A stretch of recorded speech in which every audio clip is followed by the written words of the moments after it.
லண்டனில் இடம்பெற்ற துப்பாக்கிச்சூட்டு சம்பவம் ஒன்றில் பெண் ஒருவர் கொல்லப்பட்டிருக்கின்றார். மேலும் இருவர் படுகாயமடைந்துள்ளார்கள். லண்டன் குராய்டன் பகுதியில் வித்தியாசமான ஒரு பேருந்து விபத்தொன்று ஏற்பட்டுள்ளது. பிரான்சிலிருந்து படகுகள் மூலம் பிரித்தானியாவுக்குள் வந்து சேர்ந்தவர்களுடைய எண்ணிக்கை 35,000 தாண்டியுள்ளது.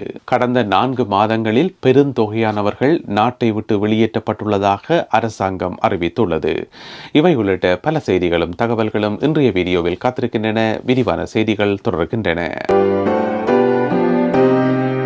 தமிழடியான் UK யூடியூப் சேனலுக்கு உங்கள் அனைவரையும் வருகவன அன்புடன் வரவேற்கின்றேன். பிரித்தானியாவில் வாழ்கின்ற தமிழ் மக்களுக்கு பயன்படக்கூடிய முக்கியமான தகவல்களை தாங்கி வருகிறது தமிழடியான் UK யூடியூப் சேனல். எங்களுடைய சேனலில் வெளிவருகின்ற வீடியோக்களை தொடர்ச்சியாக பார்த்து கருத்துக்களை எழுதி வருகின்ற உங்கள் எல்லோருக்கும் மிக்க நன்றி.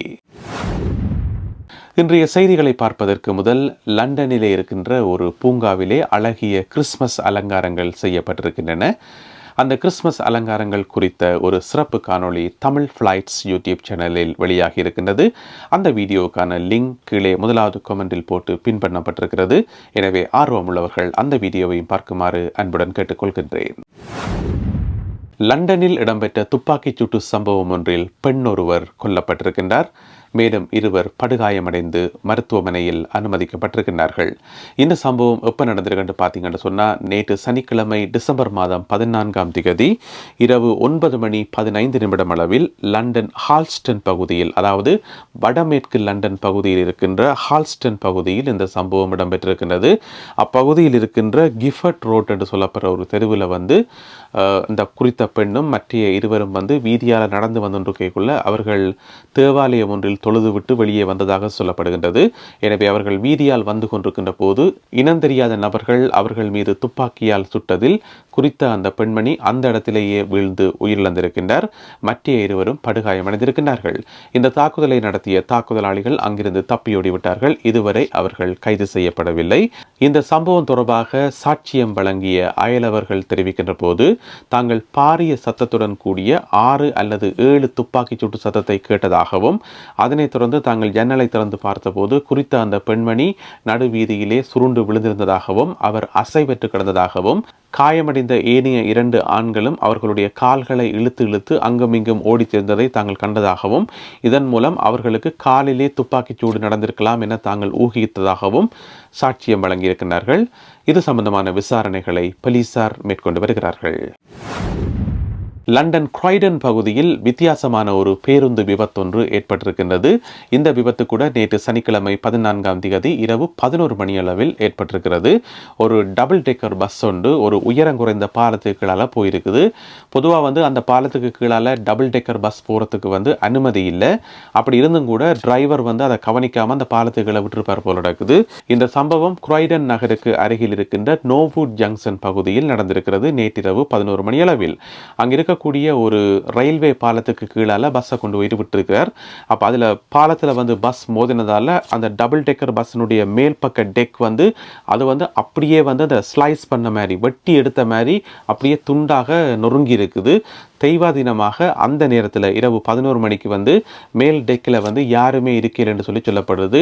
அப்படி யாராவது பயணிகள் இருந்தால் பாரிய உயிரிழப்பு ஏற்பட்டிருக்கும் என்று சொல்லப்படுது. என்னென்னு சொன்னால், அந்த பஸ் ஆக்சிடென்ட் பட்ட விதம் அப்படி நீங்கள் இப்போ படங்களில் பார்க்குறீங்க. இதே மாதிரியான விபத்தொன்று கொஞ்சம் காலத்துக்கு முதல் மத்திய லண்டனில் நடைபெற்றது. எனவே உயரம் குறைந்த பாலம் அல்லது அனுமதியற்ற பாலங்களுக்கு கீழால ஏன் அந்த பஸ்ஸை கொண்டு போயணும் என்று தெரியல. ஒருவேளை இரவு நேரத்தில் அசதி காரணமாகவோ அல்லது வேறு ஏதாவது காரணங்களுக்காகவோ இப்படி நடக்கலாம். எனவே இரவு நேரங்களில் நீங்கள் இந்த மாதிரி டபுள் டெக்கர் பஸ்ஸில் பயணம் செய்கிறதாக இருந்தால் பொதுவாக அந்த மேல் டெக்கை தவிர்த்துட்டு கீழே இருக்கிறதா நல்லது என்று நான் நினைக்கிறேன். ஏனென்று சொன்னால், இதே போன்ற விபத்துக்கள், அதுவும் இரவு நேரத்தில் நடந்த விபத்துக்கள் ஏற்கனவே நடந்திருக்கிறது. நேற்றிரவு விபத்துக்குள்ளான இந்த பஸ் 197 இலக்க பஸ் என்று சொல்லப்படுது. இந்த விபத்து சம்பந்தமான விசாரணைகள் தற்பொழுது ஆரம்பிக்கப்பட்டுள்ளன. பிரான்சிலிருந்து படகுகள் மூலம் பிரித்தானியாவுக்குள் வருபவர்களுடைய எண்ணிக்கை 35,000 தாண்டி இருக்கிறது. எப்படின்னு சொன்னால், நேற்று சனிக்கிழமை டிசம்பர் மாதம் 14 மொத்தமாக 3 படகுகளில் 160 பேர் சேர்ந்திருக்கின்றார்கள். நேற்று சனிக்கிழமை அவர்களுடைய எண்ணிக்கையுடன் கூட்டுகின்ற போது இப்பொழுது மொத்த எண்ணிக்கை 35,040 உயர்ந்திருக்கின்றது. 35,040 உயர்ந்திருக்கின்றது. இந்த எண்ணிக்கை கடந்த ஆண்டுடன் ஒப்பிடும்போது 2023ஆம் ஆண்டுடன் ஒப்பிடும்போது 20% அதிகரிப்பு என்று சொல்லி சொல்லப்படுது. இந்த ஆண்டு முடிவதற்கு இன்னுமே 15 நாட்கள் இருக்கின்றன. எனவே இந்த 15 நாட்கள் காலப்பகுதியில் மேலும் குடிவரவாளர்கள் நாட்டுக்குள்ள வந்தால் இந்த விகிதாசாரம் இன்னும் அதிகரிக்கும் என்று சொல்லி சொல்லப்படுது. எப்படி இருந்த போதிலும் கூட கடந்த ஆண்டு வந்தவர்களை விட இந்த ஆண்டு வந்தவர்களுடைய எண்ணிக்கை அதிகமாக இருப்பதாக புள்ளி விவரங்கள் தெரிவிக்கின்றன. எனவே நேற்று வந்தவர்களுடன் சேர்த்து இப்பொழுது 35,040 பேர் பிரித்தானியாவுக்குள் வந்து சேர்ந்திருக்கிறார்கள். கடந்த 2023ஆம் ஆண்டு முழுவதுமே, அதாவது ஜனவரி மாதம் 1ஆம் தேதியிலிருந்து டிசம்பர் மாதம் 31ஆம் தேதி வரையான காலப்பகுதியில் கடந்த ஆண்டில் வந்து 29,437 பேர் பிரித்தானியாவுக்குள் வந்து சேர்ந்திருந்தார்கள் என்பது குறிப்பிடத்தக்கது. அந்த எண்ணிக்கையை இப்பொழுது இந்த வருடத்துக்கான எண்ணிக்கை தாண்டி உள்ளது. பர்மிங்கம் நகருக்கு அருகில் இடம்பெற்ற கார் விபத்தொன்றில் 2 வயது ஆண் குழந்தை ஒன்று உயிரிழந்திருக்கின்றது. இந்த சம்பவம் நேற்று டிசம்பர் மாதம் 14ஆம் தேதி சனிக்கிழமை இரவு 11 மணியளவில் பதிவாகி இருக்கின்றது. ஒரு காரில் வந்து ஒரு டொயோட்டா காரில் வந்து ஒரு குடும்பம் சென்று கொண்டு இருக்குது. 2 ஆண்கள் 2 பெண்கள் இந்த குழந்தை என்று சொல்லி இப்படி ஒரு குடும்பமாக போய் கொண்டு வந்திருக்கணும். அப்போ வந்து மற்ற பக்கத்தால் வந்த ஒரு கார் ஒன்று, வேகமாக வந்த கார் ஒன்று இவர்கள் மேலே மோதி இருக்குது. அந்த கார் வந்து போச் கார் என்று சொல்லப்படுது. அந்த கார் களவெடுக்கப்பட்ட கார் என்று சொல்லப்படுது. அந்த காரை ஓட்டி கொண்டு வந்தவரே அந்த காரை களவெடுத்தவர் தானாம். எனவே அவர் வேகமாக வந்து இவர்கள் மேலே மோதினதால இந்த குழந்தை வந்து அந்த இடத்திலேயே வந்து உயிரிழந்திருக்கின்றது. மேலும் 2 காயமடைந்து மருத்துவமனையில் அனுமதிக்கப்பட்டிருக்கின்றார்கள். அதோட இந்த காரை விட்டுட்டு அந்த காரை கடத்தி கொண்டு வந்தவர் வந்து தப்பி ஓடிவிட்டார். இப்பொழுது இந்த காரினுடைய உரிமையாளரை வந்து போலீசார் தேடிக்கொண்டிருக்கிறார்கள். மேலதிக விவரங்களுக்காக இந்த கார் வந்து எப்போ களவெடுக்கப்பட்டது அல்லது இது போன்ற மேலதிக விவரங்களை திரட்டுவதற்காக போலீசார் வந்து கார் உரிமையாளரையும் சேர்த்தே தேடிக்கொண்டிருக்கிறார்கள். அதே வழியில் இந்த விபத்தை ஏற்படுத்திவிட்டு தப்பியோடிய அந்த களவெடுத்த நபர் கூட இப்பொழுது தேடப்பட்டு வருகின்றார். இந்த காயமடைந்த இருவரும் வந்து அவ்வளவு ஆபத்தான காயம் இல்லை என்று சொல்லப்படுது.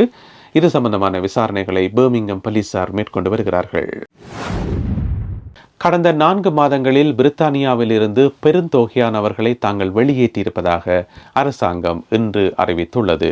அதாவது லேபர் அரசாங்கம் ஆட்சிக்கு வந்த கடந்த 5 மாதங்களில் மட்டும் மொத்தமாக 13,460 பேர் பிரித்தானியாவிலிருந்து வெளியேற்றப்பட்டிருக்கிறார்கள். அவ்வாறு வெளியேற்றப்பட்டு அவர்களுடைய சொந்த நாடுகளுக்கு அனுப்பி வைக்கப்பட்டிருப்பதாக அமைச்சர் ஒருவர் பேட்டி வழங்கியிருக்கிறார். இன்று ஞாயிற்றுக்கிழமை தொலைக்காட்சி ஒன்றுக்கு பேட்டி வழங்கிய போர்டர் அண்ட் செக்யூரிட்டி மினிஸ்டர், அதாவது எல்லை பாதுகாப்பு அமைச்சராக இருக்கக்கூடிய டேம் ஆஞ்சலா ஈகிள் அவர்கள் இந்த தகவலை வெளியிட்டிருக்கின்றார். அவர் குறிப்பிடுகின்ற போது, ஒரு பக்கம் நாட்டுக்குள் நிறைய பேர் வந்து கொண்டிருக்கின்றார்கள் சட்டவிரோதமான முறையில். இருந்த போதிலும் கூட நாங்கள் அவர்களிடம் தீவிரமான விசாரணைகளை நடத்தி தகுதி இல்லாதவர்களை, அதாவது அகதி அந்தஸ்துக்கு தகுதி இல்லாதவர்களை நாங்கள் நாட்டை விட்டு வெளியேற்றிக் கொண்டிருக்கின்றோம்.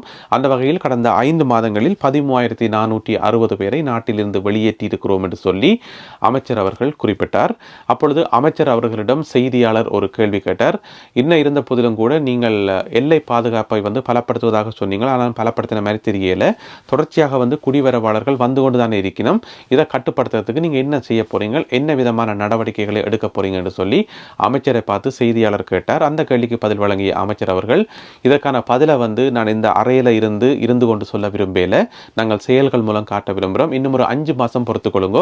அடுத்து வரும் 5 மாதங்களில் எங்களுடைய நடவடிக்கை எப்படி இருக்கும் என்பதை நீங்களே உணர்ந்து கொள்வீர்கள் என்று சொல்லி பதில் வழங்கியிருக்கின்றார் எல்லை பாதுகாப்பு அமைச்சர் ஆஞ்சலா ஈகிள் அவர்கள். நல்லது அன்பான உறவுகளே, இத்துடன் இன்றைய செய்திகளும் தகவல்களும் நிறைவு பெறுகின்றன. இந்த செய்திகளும் தகவல்களும் உங்களுக்கு பயன்மிக்கதாக இருந்திருக்கும் என நம்புகின்றேன். அப்படி பயன்மிக்கதாக இருந்தால் இந்த வீடியோக்கு ஒரு லைக் போடுங்க. இந்த வீடியோவை உங்களுடைய உறவினர் நண்பர்களுடன் ஷேர் பண்ணுங்க. மீண்டும் மற்றும் ஒரு வீடியோவில் உங்களை சந்திக்கின்றேன். அதுவரை நன்றி, வணக்கம்.